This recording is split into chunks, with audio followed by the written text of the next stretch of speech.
6 de outubro de 2023. Nós estamos na sexta-feira da 26ª semana do Tempo Comum. Em nome do Pai, do Filho e do Espírito Santo. Amém. Meus queridos filhos e filhas, muito bom dia. Sextou com alegria, sejam todos bem-vindos. Uma alegria nos encontrarmos diariamente e meditarmos a palavra do Senhor. Hoje nós vamos meditar, meus queridos, a primeira leitura que a igreja nos propõe, que é o texto do livro de Baruque, o capítulo 1, versículos do 15 ao 22.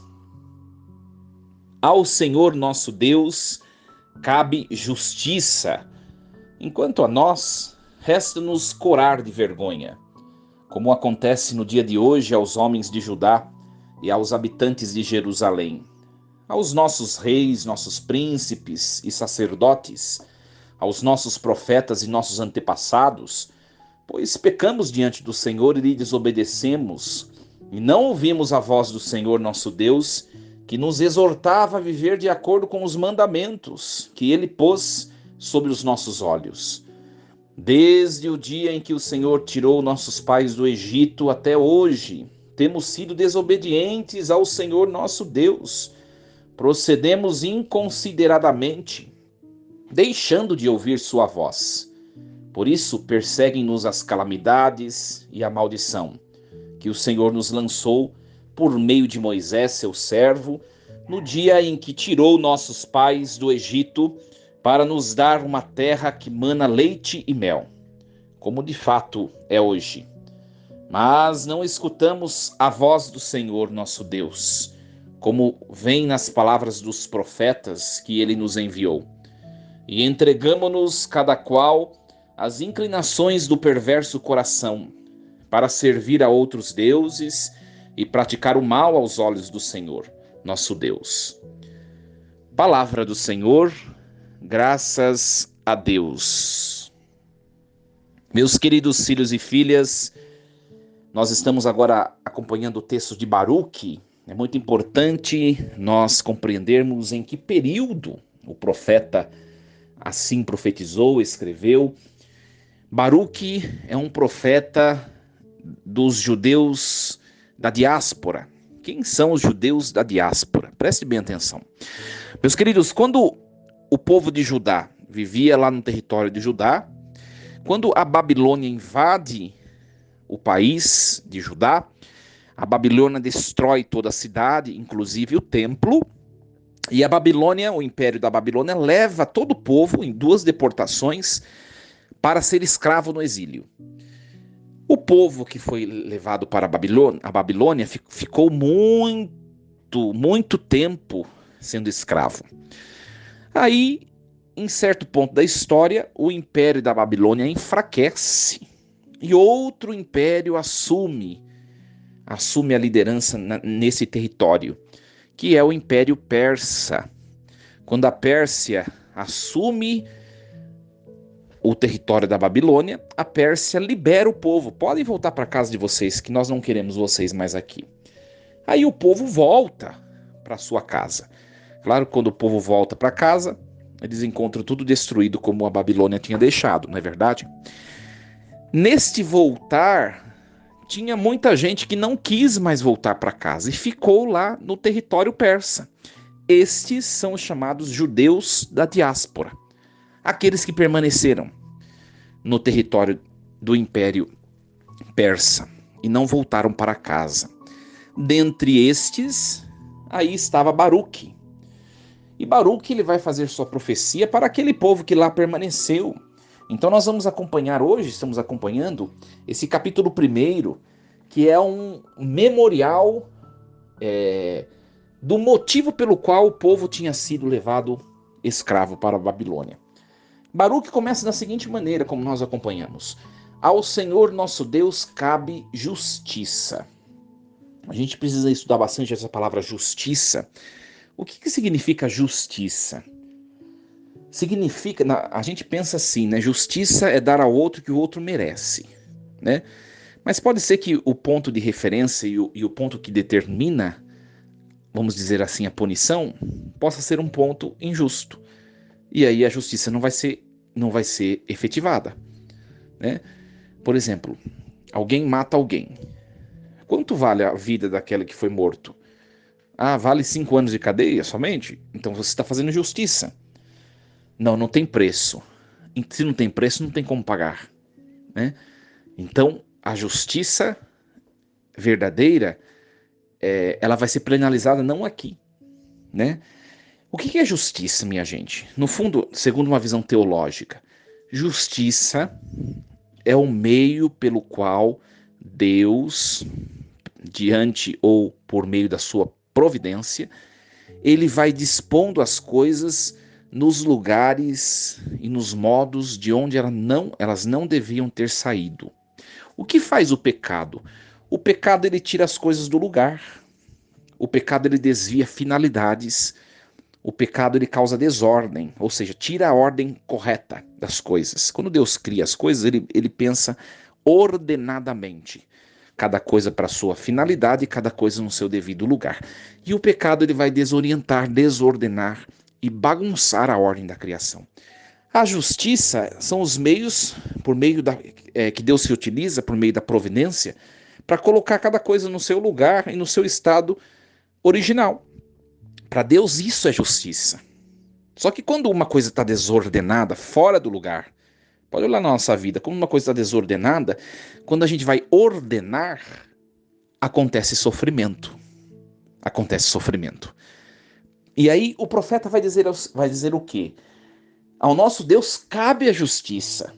Deus ele vai colocar o seu projeto em execução e quando ele tiver tudo colocado, cada coisa no seu lugar, ele vai vir restabelecer e colocar termo a essa existência.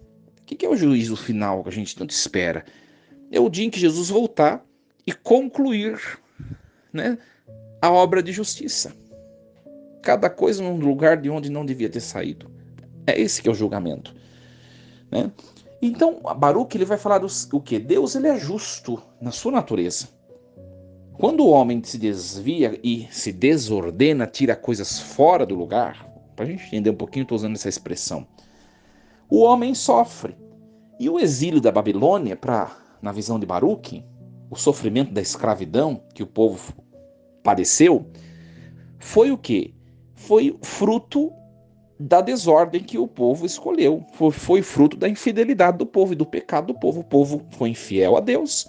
Aconteceu o sofrimento do exílio. Poderia ter sido de outro jeito? Poderia. É certo que quando nos distanciamos do projeto, da ordem que Deus imprime nas coisas, há sofrimento. Não há plenitude, não há plenitude de realização humana. É isso que o profeta vai refletir, vai meditar, e nós vamos acompanhar e refletir sobre isso, né? Por isso que ele fala assim, desde o dia em que o Senhor tirou nossos pais do Egito até hoje, nós temos sido desobedientes ao Senhor nosso Deus. Olha, Baruque ele reconhece que o povo não pecou só antes do exílio. O povo continua pecando até hoje, e é bem o retrato da nossa vida. Nós já somos batizados, nós já buscamos o sacramento da penitência, e depois de confessarmos, nós continuamos pecando. Até o fim da nossa vida, nós estaremos inclinados ao pecado, né? E aí ele diz assim, por isso que perseguem-nos as calamidades e a maldição que o Senhor nos lançou. Não é que de Deus vem o mal. Tira isso da cabeça. Deus não traz o mal a ninguém. É que o mal é consequente aos nossos afastamentos de Deus. Então Baruque está dizendo assim, por isso perseguem-nos calamidades e maldição, porque nós nos distanciamos de Deus. Então, meus queridos, é para a gente colocar na nossa vida, né? Cuidado, né? Começando pelo padre, todos nós, cuidado, né? Cuidemos-nos para não nos distanciarmos de Deus. Acontece que nós escorregamos, isso é normal, né? Numa natureza inclinada ao pecado.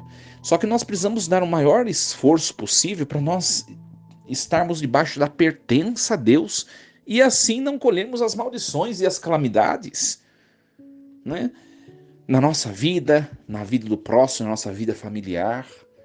Eu sempre digo, diante de um acontecimento trágico, ou ruim, ou triste, paremos para refletir os porquês. Tem momentos que a gente vai refletir e vai entender. Isso aconteceu por causa disso. A gente vai sempre a gente vai perceber que tudo vem dos nossos pecados.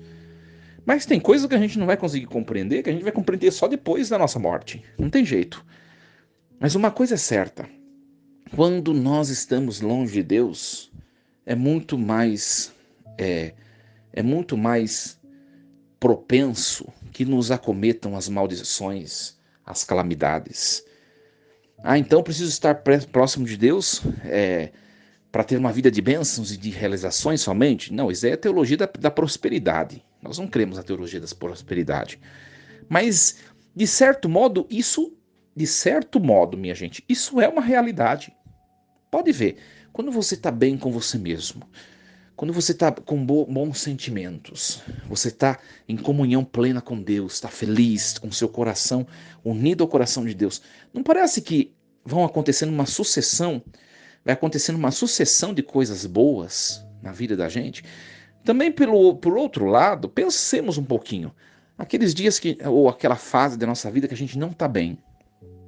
Não parece que quando a gente não está bem interiormente, começam a suceder coisas ou acontecer coisas que vão confirmando aquela realidade ruim que está em nós, né?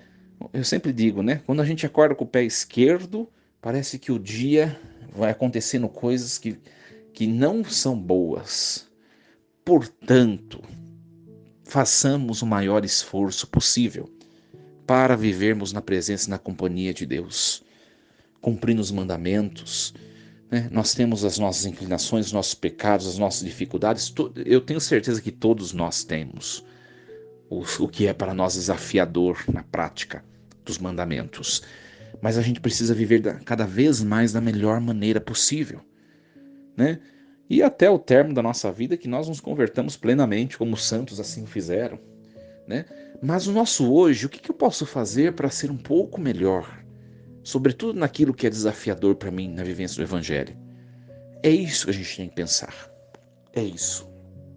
Que Deus nos ajude e que nós não nos entreguemos, como está escrito no versículo 22 desse capítulo 1, como o povo de Judá fez, né?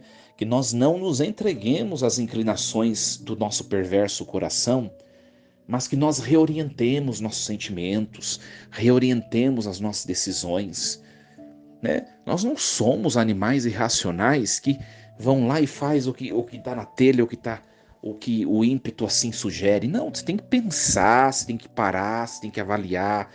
Às vezes você tem que rezar para ver qual o melhor caminho a tomar, qual a melhor escolha a se fazer, se você deve ou não fazer isso. Pense bem, pense bem. Que Deus nos ajude e que a nossa vida seja uma sucessão de graças e bênçãos, de alegrias. Deus não quer a morte nem o sofrimento para ninguém, minha gente. Essas coisas que nos acontecem é por nossas decisões. Então, que nós escolhemos estar debaixo do poder, do braço forte de Deus nosso Senhor. Hoje, meus queridos, é dia 6 de outubro, sexta-feira, a primeira sexta-feira do mês de outubro. Nós fazemos votivamente memória do Sagrado Coração de Jesus, né? E colocando tudo isso que a gente refletiu na perspectiva do coração de Jesus, o segredo de uma vida boa, próspera, feliz, saudável, alegre, é que nosso coração esteja dentro, aquecido, protegido, dentro do coração de Jesus. Se você estiver assim, permaneça, e tudo o resto vai acontecer da melhor maneira possível. Unamos o nosso coração ao coração de Jesus, deixemos o coração de Jesus suprir as nossas fragilidades, nos aquecer, nos acalentar, nos proteger e nos acolher. Força e coragem. Em nome do Pai, do Filho e do Espírito Santo. Amém. E lembremos-nos sempre, Deus está no comando de tudo.